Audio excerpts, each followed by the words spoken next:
we want to attack the actual presentation rather than the Muslims or the Christians and that kind of thing.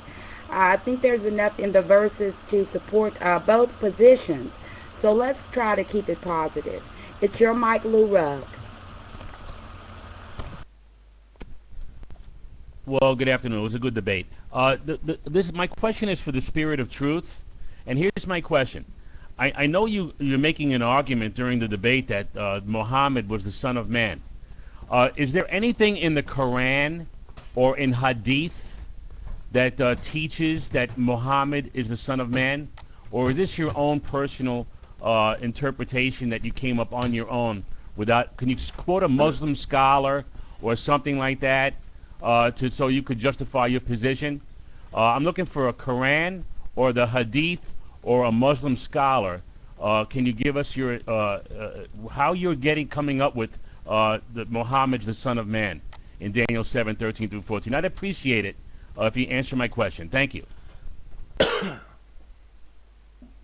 Well, you have to ask that question. I'll answer it. The Quran, as a matter of fact, does describe to us some of those signs that have been mentioned by Jesus himself, peace be upon him, when he says that the powers of the heavens shall be shaken. Now, I have never seen a Christian, and I would like anybody who can explain those. I'll give the mic first. Can any Christian tell us what does it mean, the powers of the heaven? Before I answer, the powers of the heaven will be shaken. What does that mean? What does the powers of the heaven be shaken?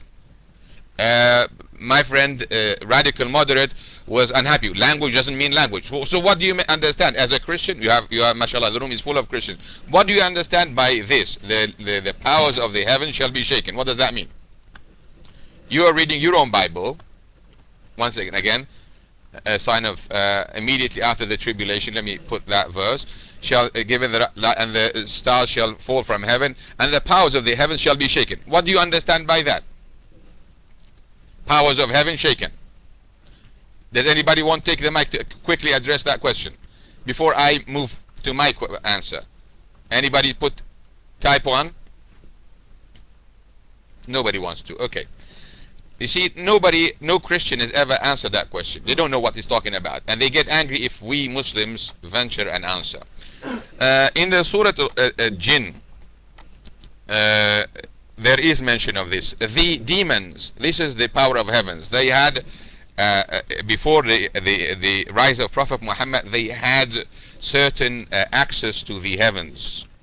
The demons, they were allowed to come to a certain closeness from the heavens, and they could tell about the future. One second. In the Quran, it says that the jinn, when they heard about the coming of Prophet Muhammad, they noticed a difference in the powers of the heavens.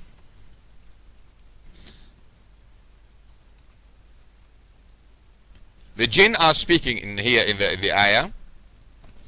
Here is the ayah, I'm going to send it. The jinn are talking to each other saying, and the jinn who had listened to the Quran said, we had sought the heaven, but had found it filled with strong waters and meteors. There's more.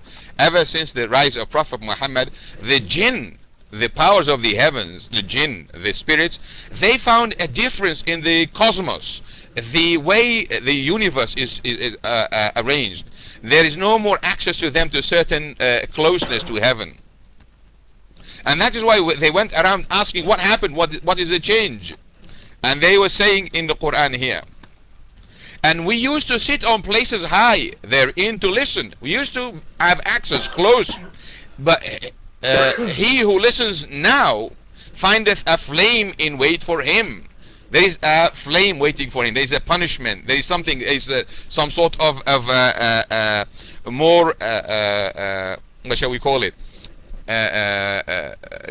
Guards in a way. And they are exclaiming, we don't know what's happening, and we know not whether harm is boded unto all who are in the earth, or whether their Lord intendeth guidance for them. So they are asking, we don't know why this is happening, we know this is good. And that is why they go looking and they find Prophet Muhammad recited the Quran, and they listen to it, and they decide to accept it. This group of the jinn in the beginning of the ayah of the surah say, O Muhammad, it is revealed unto me that a company of the jinn gave ear, and they said, lo, it is a marvelous Quran. They went round and asking what is happening, why is this happening, and they saw the Prophet Muhammad reciting the Quran, and they said and listened, and that group of people went out to tell the rest of the jinn that there is a new messenger coming into the world. Mike free. Salam alaikum wa barakatuh.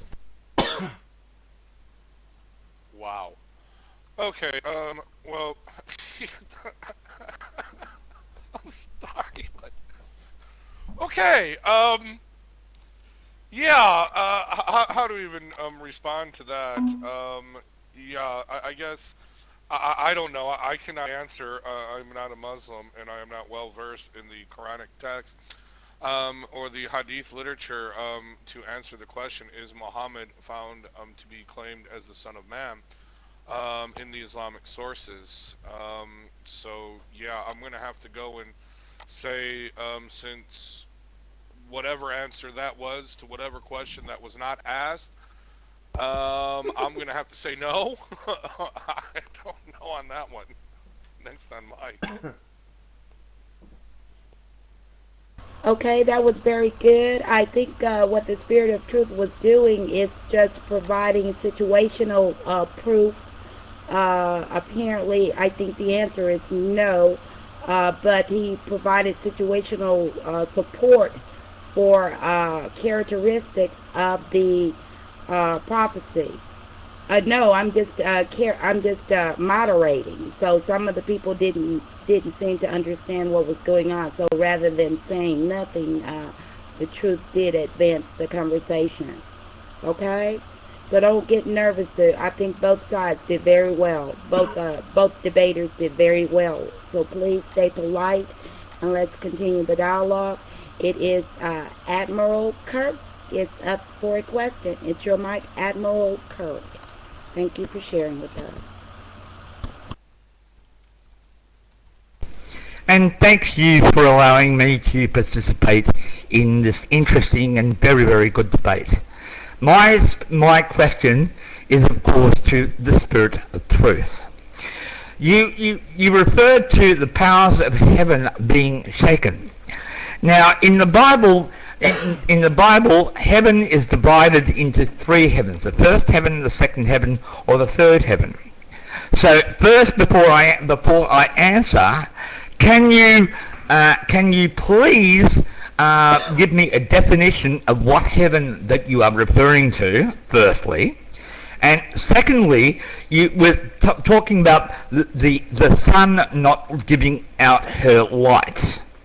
Now, Spirit of Truth, I don't know how much you are into astronomy, but let me tell you that about 4 times each year, right, or 4 times a decade, right, we get into a position where we have the sun or the moon coming in front of the sun, where we get 12 minutes of totality, which is known as a total lunar eclipse.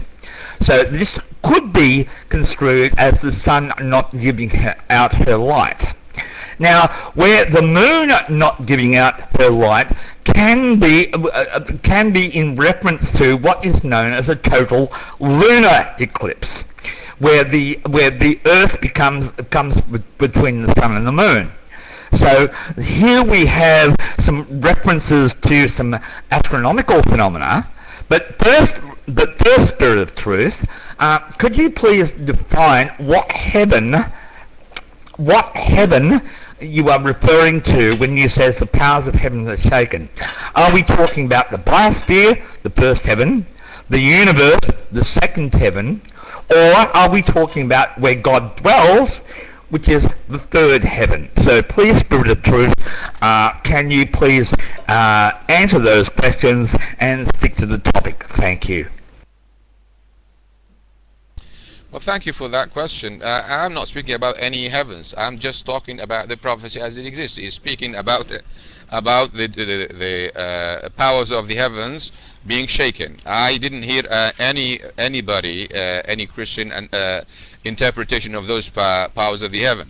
I understand it as I just read the Quran. There is a clear explanation as to what happens when Prophet Muhammad arrives. There is a shaking of the powers of heaven. Prophet Muhammad does come with a sign, the sign that he is shaded by the clouds. Now, I'm waiting. Jesus, peace be upon him, did come. We didn't see him coming on the clouds of the sky. He was born of a woman. Will he come the second time on a cloud of the sky? We will have to see, wait and see if that happens. But so far, this didn't happen. The most important part is the verse that I gave already. Jesus said that this will happen. This will happen where? When? Very soon after he disappears. Here is the verse that I gave already, and I haven't heard. I'd like to hear an answer to that. I haven't heard a meaningful explanation. When ye are persecuted in one place, flee to another. I tell you the truth, you will not finish going through the cities of Israel before the Son of Man comes. That's the Son of Man that Daniel was speaking about, before they finish. Have the disciples finished going through the cities of Israel already, or haven't they finished yet? Are they still going through Israel? I'd like to know. Mike free.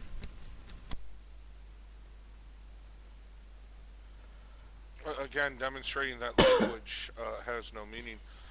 Yeah, I was outside today blowing snow. I love my snow blower. It is just awesome. It's so much fun. And this morning, and I was shaded by the clouds. So I guess I'm a prophet, or I'm the son of man. I mean, that is just the most absurd thing I have ever heard in my life. I'm sorry, my friend. I am totally sorry. That is just absurd. It says coming on the clouds of heaven. Oh yes, you're gonna look up and there's gonna be Jesus in the clouds of heaven. You're gonna know it. As far as the heavens being shaken or being in turmoil, yes, you're gonna notice. You're gonna look up and it's not gonna be the same as it was yesterday or just a few minutes ago. It is going to be in turmoil. You are going to know.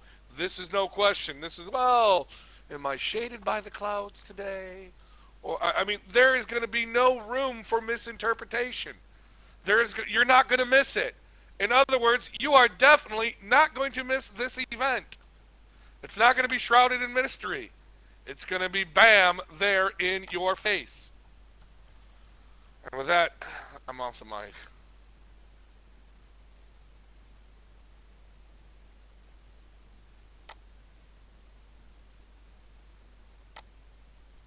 Okay, thank you for that round of questions. And next we have, I thought I saw disciple of the church. Okay, it's your mic, disciple. Please ask your question. Thank you, Wadduha. Beautiful debate conducted. But I think, as the others have stated, what we're seeing here is a consistent and constant hijacking of semantic value. Okay, this is question answer, disciple. You know that. It's question answer. Please answer the question. We don't need any elaboration. We don't need a lecture. We don't need a speech. Please ask the question. It's your mic. Okay, thank you, Wadduha.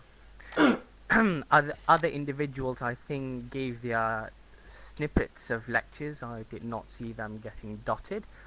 It's okay. Palach, Aramaic word. In the oldest versions of the LXX, we have the rendering here, latruo. Latruo is a term, if you refer to any lexicon, it refers to religious service, religious homage, not just reverence or adoration, but to give service religiously, worship. That is the meaning of latruo. If you open any lexicon, and you might also want to have a look at Samuel Jones Castle's Christ and Antichrist, or Jesus of Nazareth proved to be the Messiah, on page 343, where he explains latruo and doulio.